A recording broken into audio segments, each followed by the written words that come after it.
Welcome to another edition of Debating is for Life. I'm your host, Coach Tamer, and with us today, effervescent, multi-talented, altogether wonderful guy, Paul Mason. Oh, Hello, Paul.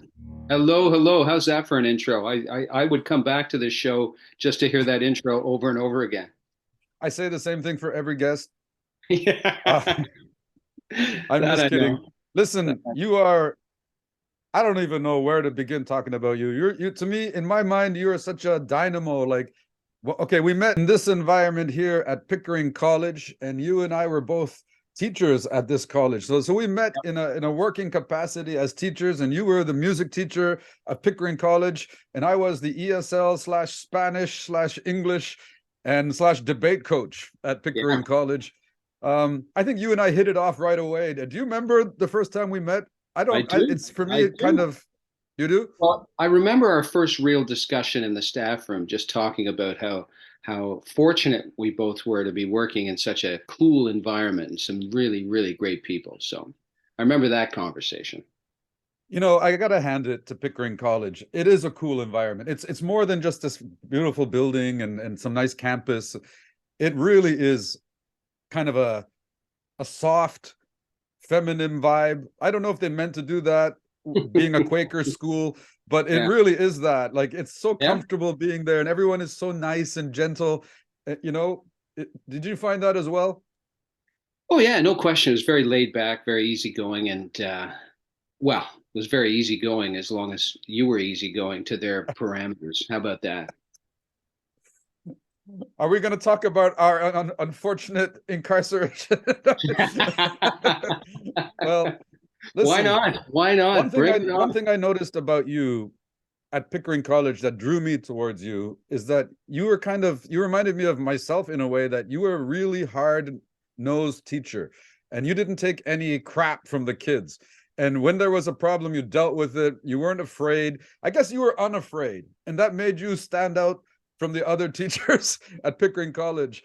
Because one thing I think people should know is that in a private school, um, there is no labor union like in a public school setting, and so at a private school, you're only kind of as good as your last year's work, and everybody is being scrutinized, and everybody's afraid that they're not going to be invited back the following year. So people kind of tend to be subdued and hold back their feelings and behave themselves. But you and I were a different kind of sort. Wouldn't you agree? Yeah, I would. I would agree with that to some extent. I've worked at a lot of private schools, over five, six, and they're all similar and different. They're similar in that the expectations are super high. And when expectations are super high, you've got to work really, really hard to make sure things are happening. And I don't know the dynamic at Pickering, and I mean this. I always love to start with positive things about everything, about everybody, because everything has positives and negatives. So lots of great stuff going on there. Lots of great academics, lots of great sports, lots of great music, all this kind of stuff. I will say this, it wasn't quite the same standard as some of the other schools I worked at, and that's not criticism, it's just an observation. They were accepting of, 75% averages as an example, whereas every other school I was at, 85 was the norm, and if you weren't there, there would be real strategies in place. So the fact that their standards were a little lower, I think affected you and I because we had higher standards for what we wanted with the kids. And and I don't know if we were hard on the kids, it's just the expectations were higher and this is what's going to happen. But there was no follow through from what I saw with expectations on the kids. When they didn't meet the expectations, oh, they just didn't meet the expectations. That's all there is. Well, you know what? I am hard on my kids. That's just the way I teach. I demand compliance. I don't tolerate anybody standing out of line. I have a no student left behind policy, and that means every student is required to know what every other student knows. And that, Yeah. and that's just like you said, that's a standard.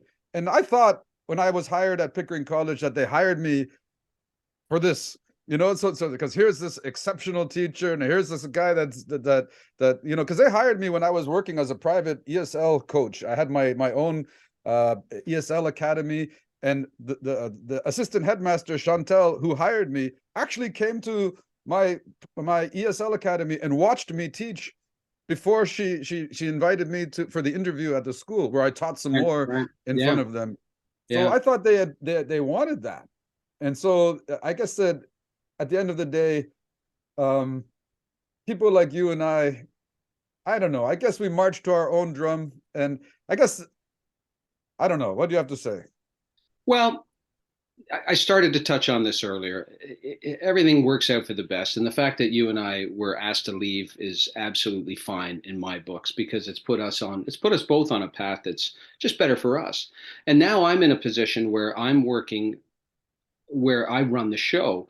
And all I mean by that is now I'm in the position where I have people that are working for me that I have to delicately say, you know what, you're not a good fit here. Right, Occasionally, these things right, happen. So I really do right, have a perspective on both sides now. So right, no right, criticism when people don't fit. And that's, I think, always the best way to describe it.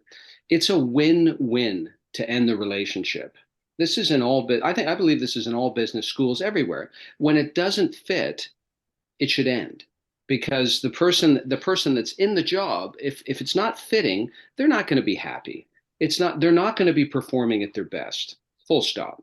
The right, person on the other end who is overseeing the company or whatever that role may be is not happy because the job is not being done to their satisfaction. So it's always a win-win when someone leaves. The best way to do it is to leave the way we did. You leave with respect, dignity, speak highly of people because that's a good way of putting it. As far as not being a good fit, because yeah, I should explain to the audience, we weren't fired, we weren't dismissed because of our behavior, but we were kind of made redundant. You know, there comes a time, you know, a private school is a private business, and so when enrollment is down and there's a certain amount of staff working, they have to make some tough decisions, and yeah, some yeah. teachers with seniority get to stay, and the new coming teachers, are the ones whose head ends up on the chopping block. And just that Sure. same year, it just happened to be us that year, but other teachers have met the same fate.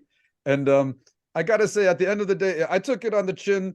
Not that great when it happened, but now in retrospect, I realize when God closes a window, a door opens. Well, how does it go? When God closes a door, a window opens, or A something like that. window, door, either way, path is put before you. There you go. There you But we go. couldn't see it before. But now, Yeah. I thank my lucky stars that everything happened the way it happened, because I'm very content in my current career, Awesome. and I feel like Awesome. I'm doing what I'm supposed to be doing as a teacher.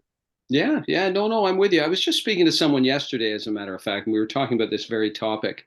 I've worked at, as I said, five, six schools.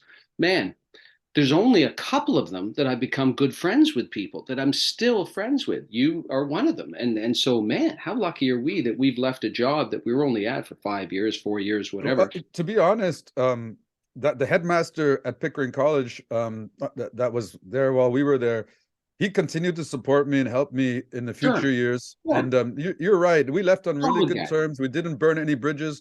That's one thing my dad taught me early on about work and career. Says you don't talk crap about the people you're working with. You resist the temptation to gossip in the staff room, and the other thing is, you don't burn bridges when you leave, because you never know how those people can still be helpful to you later on. Sure, sure enough. I mean, that's a big part of it as well, but it's also just good character, good integrity. Character, of course. Here's a very quick story that I'll share with you. I was a music director at a church in Nobleton. I'll say the name as well, St. Paul's, one of the nicest environments I've ever worked in. I did this for man, 6 years. Every week, I'd go and I'd play with a small choir. I'd lead the congregation, play the music. Anyhow, there came a time where I had to leave because my company was growing and I just didn't have them. I didn't have the time, number one, and it was exhausting as much as I enjoyed it. But this small group of people, 10 people, got together, threw a party for me, beautiful cake, all this kind of thing. They wrote a song for me, they performed it for me, they gave me the lyrics that I have right here and framed it to the song they wrote for me. So, Oh, like, it was the most spectacular exit out of in my entire career. And this is that's a kind of like small, what we did for Tim Beers. Remember when he left and our yeah, band? We Yeah, changed well, the that's song right. to the Yeah. Tom Petty song. We changed the lyrics and Yeah. wrote it about Tim. So my point to that is, regardless of why you're leaving anywhere, always leaving, and this is something they taught me.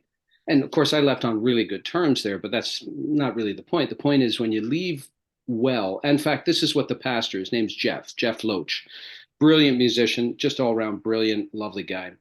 His advice to me was wherever you are, whatever the circumstances, always leave well.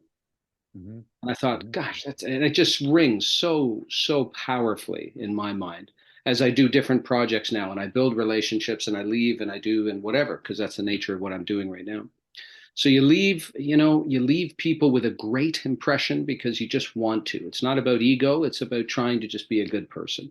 You Yeah, leave them with a good agreed, impression. agreed. Do your Well, best. listen, before we move on to the next slide, I want to recount something that I remember about you in Pickering College. One Sure. time, I remember I was a little bit less guarded back then. I was kind of a free-spirited teacher, and I was said anything and did anything, I didn't watch myself at all. Yeah. And I remember one time, like I took one on the chin, like somehow something backfired at me, and I ended up in your office, and I was talking to you because I kind of looked at you as an older brother. Not that you're much older than me, but a big brother. I look at you as a big brother, and I still do. So I was there talking to you and getting your advice, and you told me something that stuck with me forever. And it Oh, was, you said, you know, Tamer, I used to be just like you. I said, but I think then life kicked me around a little bit more than it has you, and now I am the way I am. And so yeah. now I am the way you were back then. It's like life kicked me around, and now I'm more guarded, more skeptical, less willing to let it all hang out, and so on. But I guess that Well, just, yeah, yeah, I remember that. I remember that. Yeah. And and to clarify a little bit, it's not so much that it's experience in these settings, right? Because these schools are intoxicating. Like, look at the building; it's absolutely gorgeous, and not just that. All the schools, they're beautiful buildings. Usually more money than the public system. So you're going into an environment where the resources are better. Just things are a little friendlier. So it's easy to become enamored and think, wow, this is fantastic. Forgetting the fact that we're still dealing with people. We're still dealing with some cases egos. We're still dealing with, management and yeah, again, I'll come back to my sort of experience with management now. It is hard. yeah, So yeah, I think of I have more experiences now, Tamer, where I'm embarrassed. As I'm dealing with somebody, I'm embarrassed for myself because of the way I knew that I acted 20 years ago. wow, So I see in them my own faults and then, but yeah. the learning process there is I now go at it from, I think, a much more compassionate, empathetic way, as opposed to the way some people treated you and I. It was just, it could have been done a little more respectfully with a little more, Well, okay. Well, speaking now, that now you are um oh, uh, look at this that. person, right? So Yeah. you Yeah. went after Pickering College, you started your own music academy, and now your music academy it's doing so well. I think you're expanding you're into two buildings rather than one. Tell me a little bit about the Aurora Music Academy and this journey that you've been on. Sure, sure. So this whole process has been years in the making, and it was fortuitous around the time you and I exited from Pickering because it was a catalyst to really get this going. But I've been working on this in my mind for years. I'd say about 15 years ago, when I did a master's degree, I was working with a group of people in Boston, and the movement down there for music education is passionate, and it's very cool. And what I mean by that is it's not about band programs in schools. Not that they're bad; they're absolutely fine, but they're lacking because 100% of all students in schools all have this. Everybody has a phone. Everybody has a recording studio. Everybody has Spotify. Everybody has Apple Music. So music is such um, a foundation in everyone's life, whether they know it or not. But in schools right now, they're still focused on, playing the flute and the clarinet and the trumpet and these things. And again, that's not bad, but when that is the foundation, it's lacking. So the movement I developed or became a part of in Boston was we've got to get kids pumped. We got to get them excited about music. We've got to get them playing an instrument, number one, but then playing a guitar, number two, then singing, then songwriting, then it's endless as to what we can do. So when the opportunity came to start my own shop, I built it on those principles. So it's about teaching an instrument, but I say to everybody, you're playing a guitar at some point. You have to, and you have to sing. And they'll say, "Oh, I don't want to sing." And then we say, "Not a problem, not a problem." We give them a ukulele. 6 weeks later, they're singing a song and playing. So Do you remember that assembly at Pickering College where you had a guitar class and you had them play, I think it was Harvest Moon by Neil Young, and you asked me to be the singer. And I I remember, ended up singing Harvest Moon I in my remember. Neil Young voice That's with your right. guitar players. And Yeah, that was yeah, just, yeah. but this So Boston trip that you're talking about, was that the Boston trip where you took the whole, the band and you guys came back with a trophy or an award? no, no, that's something else. Boston's always been a home away from home for me because I Oh, went to school okay. there. Actually, I went to school there many years ago. I did some summer programs at Berkeley, and then I ended up doing my master's there just X number of years ago. But every year when I was teaching, I took kids to Boston just because it's Boston. I don't know if you've been to Boston, but it's an academic city. It's got the biggest schools in the world there. Oh Um, yeah, yeah. and it's got the greatest music. It's the Boston Symphony, the Berkeley School of Music, Boston Oh, cool, University, cool. Symphony Well, Hall. I mean, it's well, incredible. okay, but listen, I just want to say this also. You said Pickering College was great for sports. I don't think so. I think they had sports teams, but they never amounted to much. They never brought home any trophies and things like that. But you know who brought home trophies at Pickering College? It was Paul Mason, the music teacher, and Coach Tamer, the debate coach. And as far as I remember, we were the winningest coaches in the whole school, like that actually had accolades to show for our work. And so I found that also quite ironic that Pickering College got rid of the two teachers that were actually putting Pickering College on the map in certain areas, right? In debating and in music. Right, right. Well, it is what it is for sure. Right. So All there it right. is. Okay, we're moving on from Pickering Moving on. College. No, I'm Moving not on. sore. I'm not sore. All right. I just want to show some more pictures of your Oh beautiful wow. Yeah. academy. Thanks. Man, oh man, you really created like a little oasis, a place where people can come and lose themselves for I guess for the afternoon or and playing music. And it is, what's going on in this picture here? That's your Oh, wonderful wife, that's Tracy. Please say that's hello my to beautiful Tracy. wife. That was the grand opening just a few years ago, and that's our mayor right there, my buddy Tamer. Oh, And that's the cool. counselor of King Township as well, to the far right. He was actually a violinist at my church. He looks familiar. So, yeah, lovely guy. And the mayor's a great guy as well, and my wife as well. Can't Well, go you on. know, this is a good example of what my wife talked about when it comes to you. She, you inviting the mayor and a counselor to your grand opening of your school is so Paul Mason. Like you do everything correctly. You know, not only Man, my big brother in life, but in as far as being an entrepreneur and being self-employed, I've always looked to you. I've looked up to you, and I've tried to follow your lead. But you do things in a way that I do not. Like you're all about the self-improvement and going to conferences and meeting like-minded people and reading books and take, and this kind of like you doing things right. And so it's no surprise that your business keeps growing and growing and growing, and you're doing trips to Europe. I really appreciate those kind words. And part of it though is really I guess yeah, I am doing that, but it's like you in that we're just doing the best we can with the resources and finding out what to do. And It's yeah, not like me, Paul. I'm a one-trick pony. I really am. Like I find that the thing that I'm really good at is teaching. That's it. That's all I am. And my business, no matter how many iterations I've gone through, no matter how much I've tried to transform it, it's always ended up being kind of a one-man show. It's kind of like a cult of personality, and I'm at the center of it yeah, because yeah, it's my teaching. That's my gift. But for right, right. you, of course, your gift is you're an amazing, talented musician and an amazing teacher, but you also seem to be gifted in the business side of things, which I admire so much. Yeah, well, thanks. Thank you. And here's the irony of that, though. But 8 years ago, 6 years ago, nobody would have said that. I just seem to be in a way, Tamer, I'm trying, and this was advice I was given. Treat it.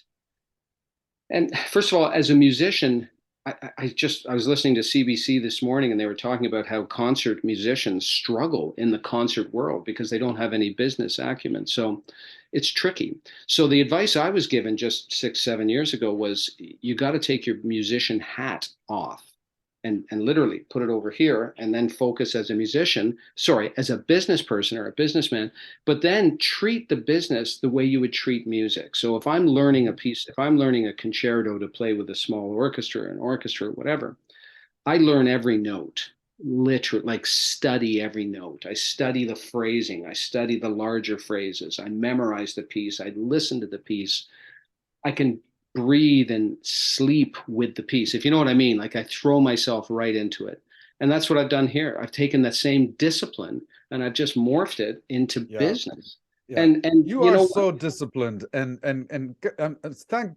I love the fact that you're being rewarded for it in your Oh, life. thanks. And to be Wow. honest, you were too big for a school, and I know that I was as well. My personality is too big to be contained in a school setting, and so now my personality is allowed to thrive in this business. But you know, I think what's Yeah. happening to you in your life is a manifestation of what you are and what you're doing. So it's good that you're in this career path right now. Thanks, Tamer. It's always nice to hear, and I really appreciate it. I think I would just change the words a little bit in that I come right back to it when it's not a good fit, it's not a good fit. And I think Yeah. you and I are both blessed in that at our this stage in our lives, we've been once again we've been put into a position where we had to just create a good fit and find what we're supposed to do. Because for me, the irony is as well. I've taught for a lot of years, and but it was never as good as it was in 99% of the schools and everything I did. It just wasn't perfect, and I always ended up leaving. So not because I was angry or anything. It's just I Yeah. knew it wasn't what I was meant to be doing. Yeah. And the same Yeah. applies to you. Everybody's got to Yeah. find their own groove. And But let me ask you, if we hadn't been squeezed out, I think I would have happily stayed at Pickering College. And I don't think I would ever have made any moves to go independent if they didn't force my hand. Is the same yeah, true for you? no, I would have left for sure. And you just have to look at my track record. I've never stayed. My first gig, I stayed for 10 years. Then every other school, I never did more than 3, 4 years. That's just my Hmm. Okay. my yeah. All right, Paul, are you ready to move on to the first activity of the day? Let's do it.